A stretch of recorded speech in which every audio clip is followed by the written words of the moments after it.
bienvenue sur la cabane autonome. Salut. Aujourd'hui on va faire une petite vidéo sur le photovoltaïque. Ouais. Sur le coût par mois du photovoltaïque. Voilà, enfin c'est pour montrer combien ça coûte par mois en fait chaque partie du système. Et vous verrez à la fin, donc il y a une conclusion qu'on en a tirée par rapport à ces calculs. Alors pourquoi il parle... Oh putain on est super près là. Pourquoi il parle de conclusion? Parce qu'en fait là vous allez vous taper des chiffres. Mais c'est des chiffres en euros. Donc en général ça parle plus. Très important. Très important. Toujours le porte-monnaie. Donc là les panneaux sont donnés à peu près sur 25 ans. Ce qui fait à peu près 1,33 €. Voilà, donc en partant, alors on est parti, quand même une précision, on est parti sur du matériel d'entrée de gamme au niveau du prix. Hein.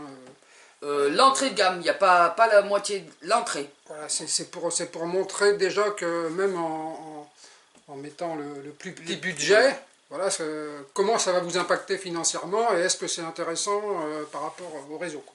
Exactement. Donc on est parti sur le pire, on va dire, quoi. Donc ça nous revient combien du coup du kilo? Eh ben, en gros, alors pour les panneaux, sur 25 ans, il faut compter à peu près 1,33 € par kilowatt crête installée.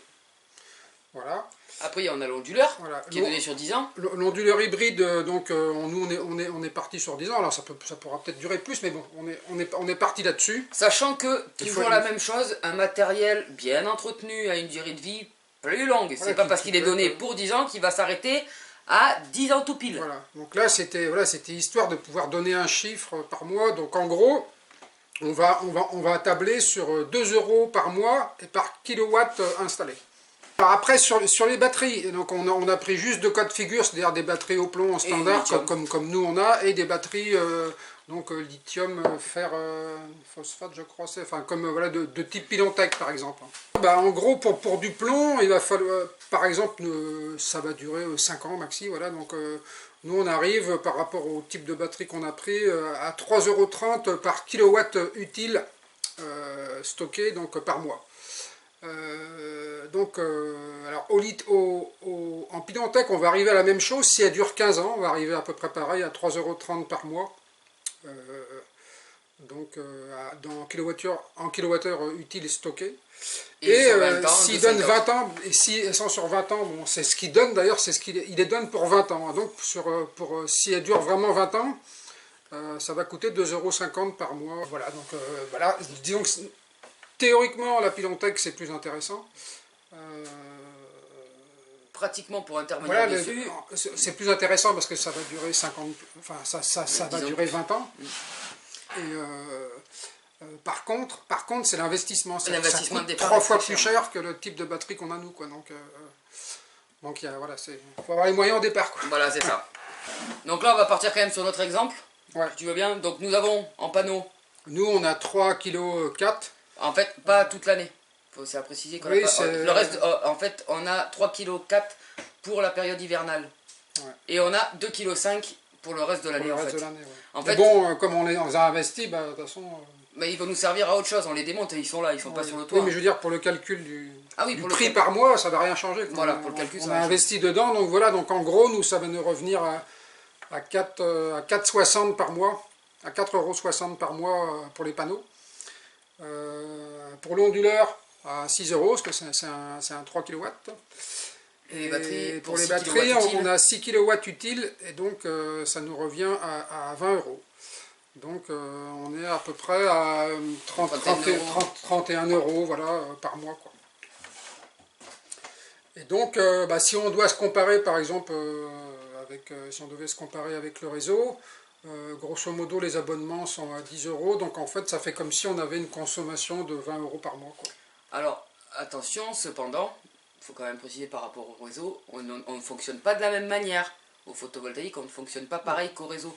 Non, parce que en commentaire, bien souvent sur les vidéos photovoltaïques, quand on avait fait la première avec tous tes tableaux qui nous avaient pris la tête, je me rappelle, c'est il y a quasiment un an, je pense, on nous avait dit, oui, mais par rapport au réseau, est-ce que vous consommez la même chose que ce qui est au réseau? On va consommer la même chose les jours où il fait beau, et même peut-être des fois plus, quoi. Parce que... Après, la seule différence au photovoltaïque, c'est qu'on va on va jamais, par exemple, faire du chauffage électrique ou des choses comme ça. Voilà, faire Ça marcher. dépend. On l'a fait marcher en résistance. Oui, ah oui, la résistance Quand du il a- ballon, c'est-à-dire voilà. qu'on va utiliser le surplus qu'on a, parce qu'on a toujours du surplus en fait. Parce qu'on ne peut pas tout stocker, parce qu'en fait, pour tout utiliser, en fait, il faudrait des gros parcs batteries et moins de panneaux. Mais en fait, Ça ça sert ne à fonctionnerait rien. pas pour l'hiver. Donc du coup, c'est toute la problématique du C'est photovoltaïque. qu'il faut pour... C'est qu'on est obligé de trouver un compromis en fait entre suffisamment de panneaux et juste ce qu'il faut de batterie, parce que comme les batteries, vous allez voir, c'est ce qui est le plus impactant en fait dans le coût par an. Donc par exemple, là, si on prend, donc on a vu pour nous notre exemple, on est dans une trentaine d'euros par mois. Ouais. Si on prend un système un peu plus gros, par exemple 5 kW de panneaux, Ouais, ça fait environ 6,65 ouais, voilà, euros. un onduleur de... 6,65 € par mois. L'onduleur 5 kVA, enfin, c'est 10 balles.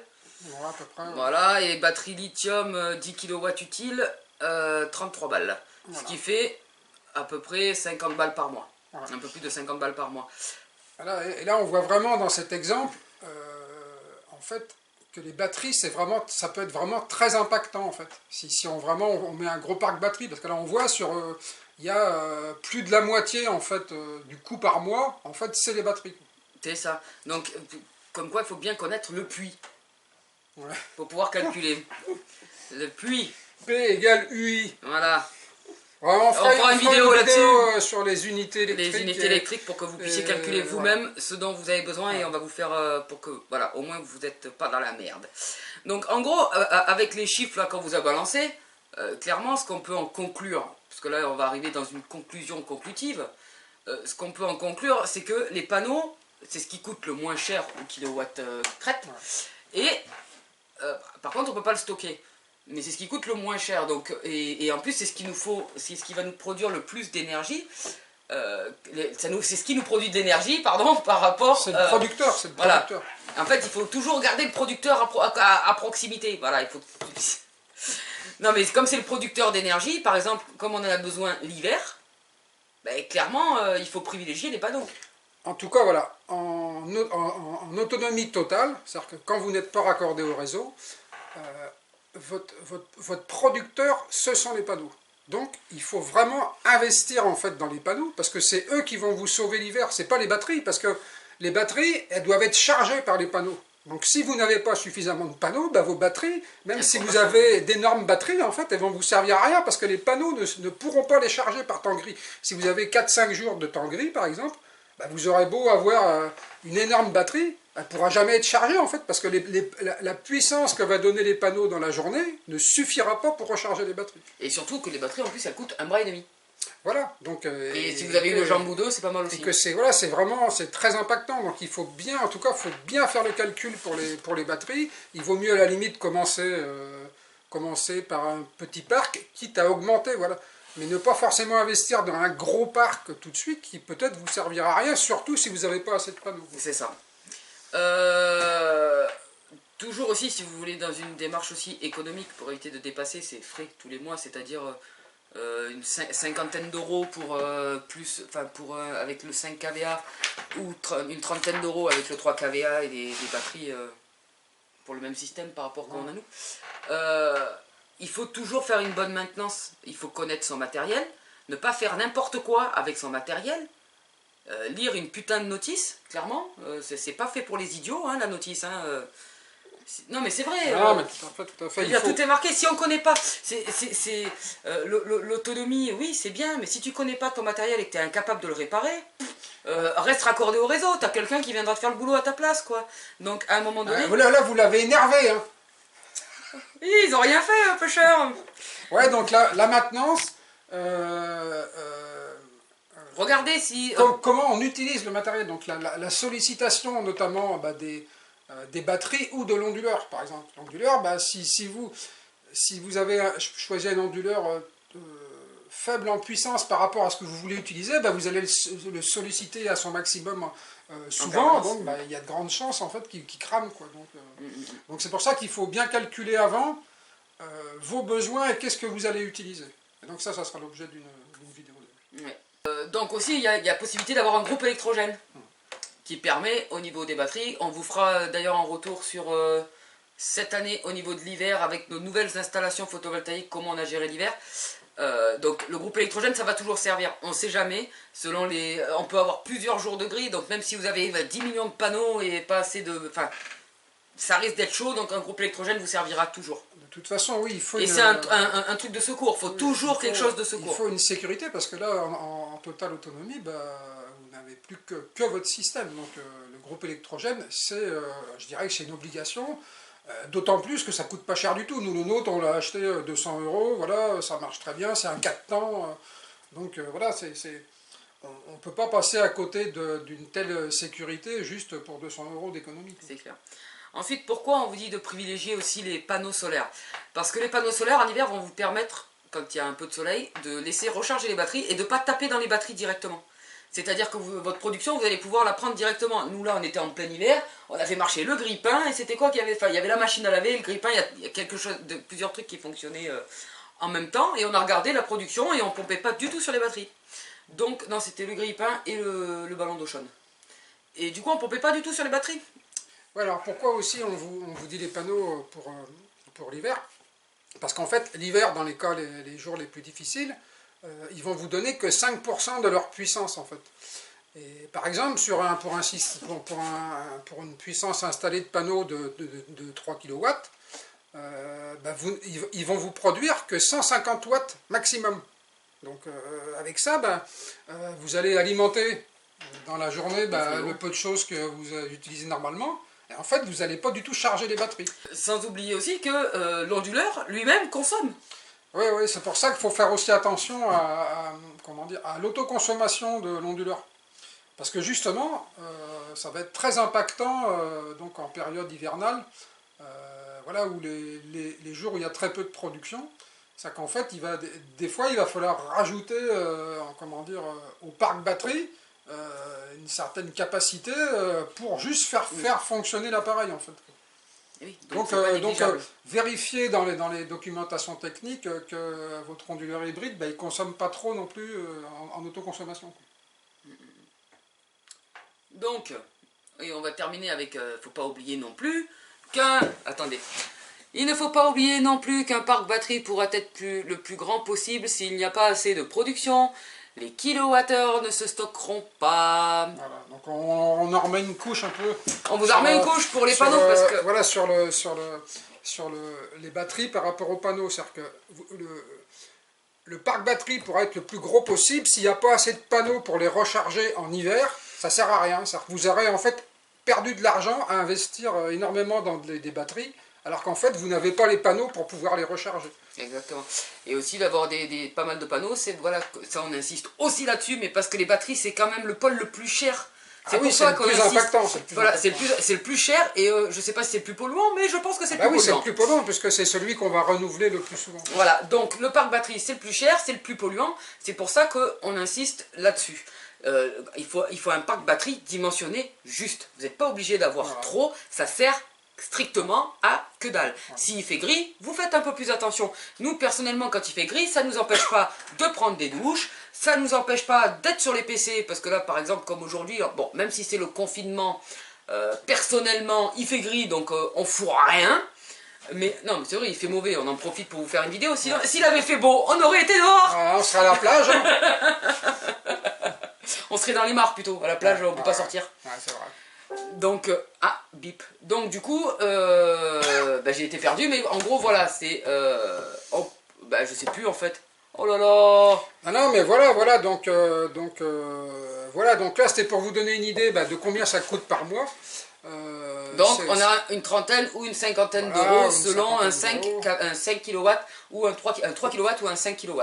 Voilà. Ouais, puis, et les batteries Pilotech. Il y a des 5 ou 10 kWh utiles de stockage batterie. Voilà. Mais bon, ça donne une idée et ça peut permettre aussi de voir par rapport à vos factures déjà que vous avez. Alors bien sûr, il faut comparer les factures sans chauffage électrique parce que sinon ça et sans plaque possible quoi. Parce qu'en photovoltaïque, voilà. Et sans plaque. Et sans plaque, ouais voilà. Mais en fait, tout ce qui est gros appareil. Voilà, tout ce qui est gros appareil, nous c'est sûr qu'on n'a pas, on fait autrement. Mais ça nous permet aussi le fait d'être en autonomie, ça permet aussi de prendre conscience de tout ce qu'on peut consommer. Ouais.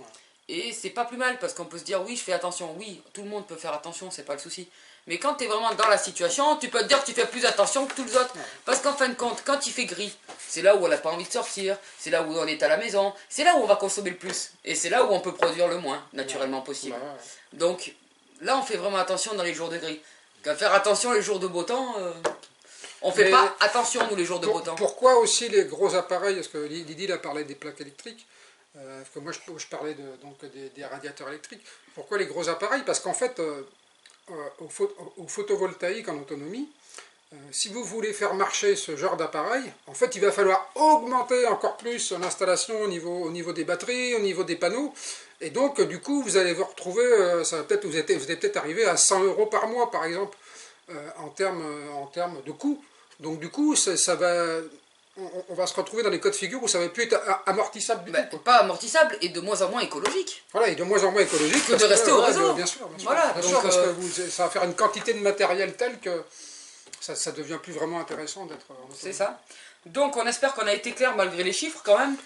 N'oubliez pas d'aimer la vidéo, partagez, commentez s'il vous plaît, faites quelque chose quoi. Voilà, puis on va continuer à vous faire des vidéos comme ça pour bien vous prendre la tête. Ouais, là on a décidé, là il fait gris, on est en confinement, on a décidé de vous prendre la tête. On va mettre le paquet là. Ouais, on va en tourner quelques-unes. Donc d'habitude quand on en tourne plusieurs, on essaye de changer au moins le t-shirt. Ouais. Là on a la flemme. On va voir. Non, mais on a la flemme là quand même, clairement on va pas changer le t-shirt, je vais pas changer mon verre, c'est un verre Père Noël en plein mois de mars. Voilà. Donc voilà, qu'est-ce qu'on pourrait dire de plus, non, si, marquez en commentaire ce que vous avez retenu. Ouais. Pour voir si on est compréhensible ou si vous nous regardez parce qu'on est couillon. Non, parce qu'il y a ça aussi. Voilà. Donc on vous dit à bientôt sur la cabane autonome. Ciao.